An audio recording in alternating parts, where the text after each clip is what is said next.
Hello, everyone, dear viewers of the channel. I am Helena, the Guardian of Secrets, a researcher of mystical phenomena, and here with me is Vadim, a historian interested in folk culture. And together, we explore the enigmatic depths of Ukrainian heritage, sifting through the layers of myth and history. Today, Helena has brought us to a place that often features in whispers and local legends, a building steeped in history and, apparently, quite a bit of mystery. Indeed, Vadim. Today, we're delving into the fantastic and sometimes chilling stories surrounding the Odessa Literary Museum. It's a place that, to me, feels alive with history, where the spirits of past poets and writers still linger.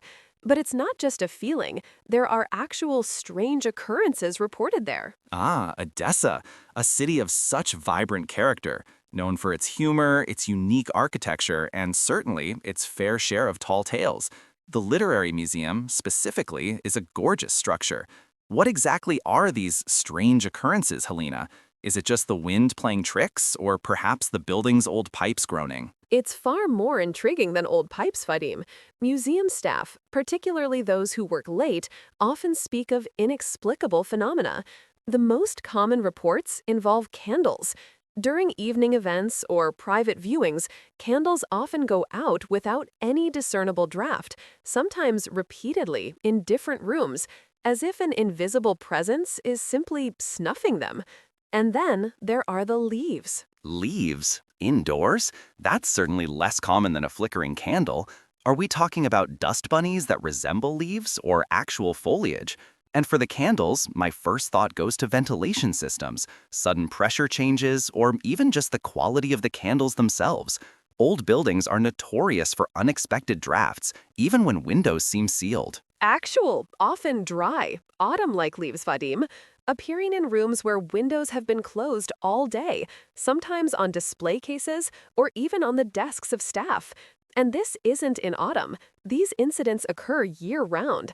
It's as if someone or something is bringing them in from an unseen garden. For the candles, staff have experimented, different brands, different locations, yet the phenomenon persists. It's almost as if something doesn't want the light. It's a very specific, eerie sensation, a clear sign to me that the veil between worlds is thinner in such places. An interesting detail about the leaves. While I admit it's peculiar, could it be tiny pieces of debris carried in on visitors' shoes or clothes, settling later? Or perhaps a very subtle, almost imperceptible air current that gathers small, desiccated plant matter from an unnoticed crevice? As for the candles, my first thought goes to ventilation systems, sudden pressure changes, or even just the quality of the candles themselves. Old buildings are notorious for unexpected drafts, even when windows seem sealed. Actual, often dry, autumn-like leaves, Vadim, appearing in rooms where windows have been closed all day, sometimes on display cases or even on the desks of staff. And this isn't in autumn. These incidents occur year-round. It's as if someone or something is bringing them in from an unseen garden. For the candles, staff have experimented, different brands, different locations, yet the phenomenon persists. It's almost as if something doesn't want the light. It's a very specific, eerie sensation, a clear sign to me that the veil between worlds is thinner in such places. An interesting detail about the leaves. While I admit it's peculiar, could it be tiny pieces of debris carried in on visitors' shoes or clothes, settling later? Or perhaps a very subtle, almost imperceptible air current that gathers small, desiccated plant matter from an unnoticed crevice? As for the candles, the human mind is very adept at finding patterns. A single candle going out is nothing. 3 in a row? Now it's a phenomenon. It's possible that the expectation of strangeness in such an atmospheric place amplifies otherwise mundane events. But that's where the heart of it lies, Vadim. Why expect strangeness? Because the energy of these places, the stories whispered through generations, they embed themselves. The Odessa Literary Museum is not just a building.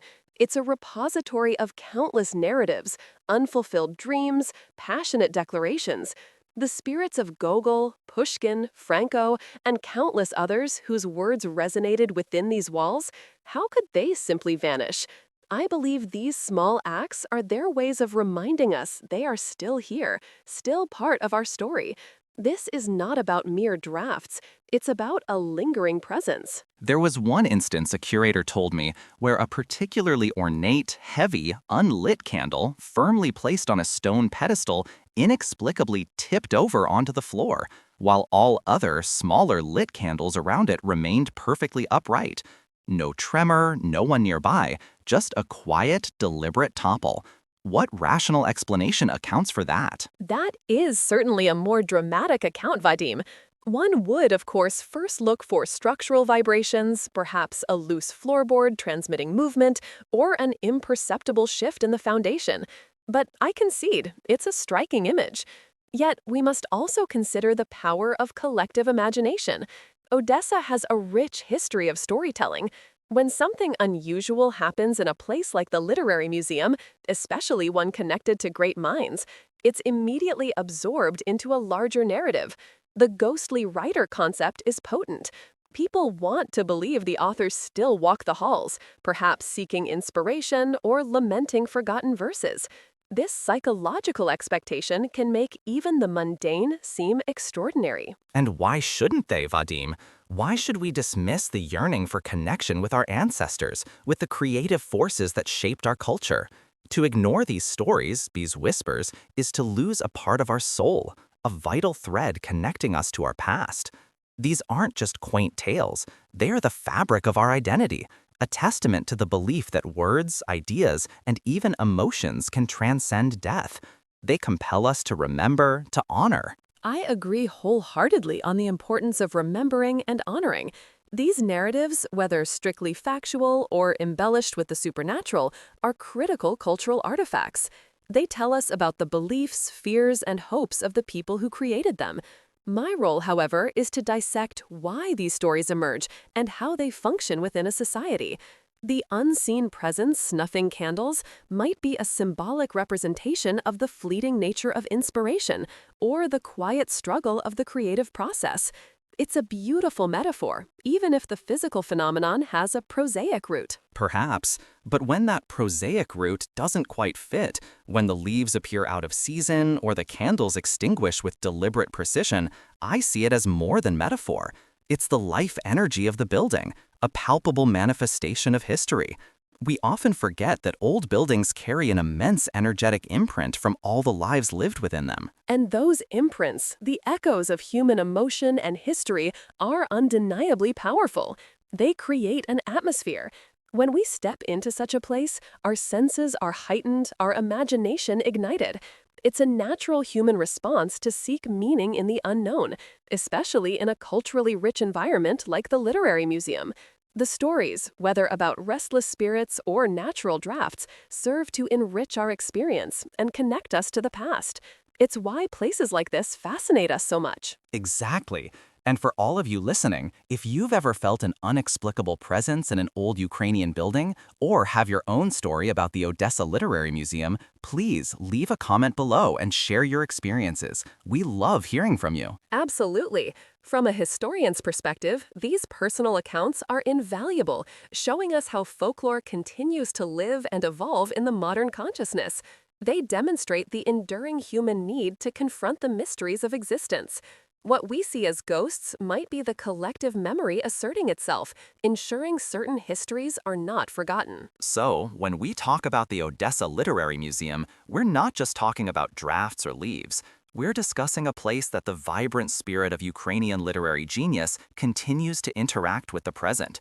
It's a place that demands we look deeper, beyond the material, to the profound spiritual and cultural significance of these lingering energies. And my analysis would conclude that whether you attribute the phenomena to the spectral fingers of a long-dead poet or the subtle physics of an old building, the story, the very act of wondering and questioning, is what truly matters. It's what keeps our culture dynamic and alive. So, our double conclusion is this. While Vadim seeks the rational explanation for the candles going out and the leaves appearing, I firmly believe these are signs of lingering presences, the soul of the building, an ancient energy that refuses to be silent. Both perspectives, however, acknowledge the deep cultural importance of these narratives to our Ukrainian heritage. Precisely. And for more discussions like this, where we explore the fascinating intersections of the mystical and the historical, be sure to subscribe to our channel and hit that notification bell so you don't miss any of our upcoming episodes. Until next time, keep your candles burning, or at least try to. And remember, some secrets refuse to stay buried.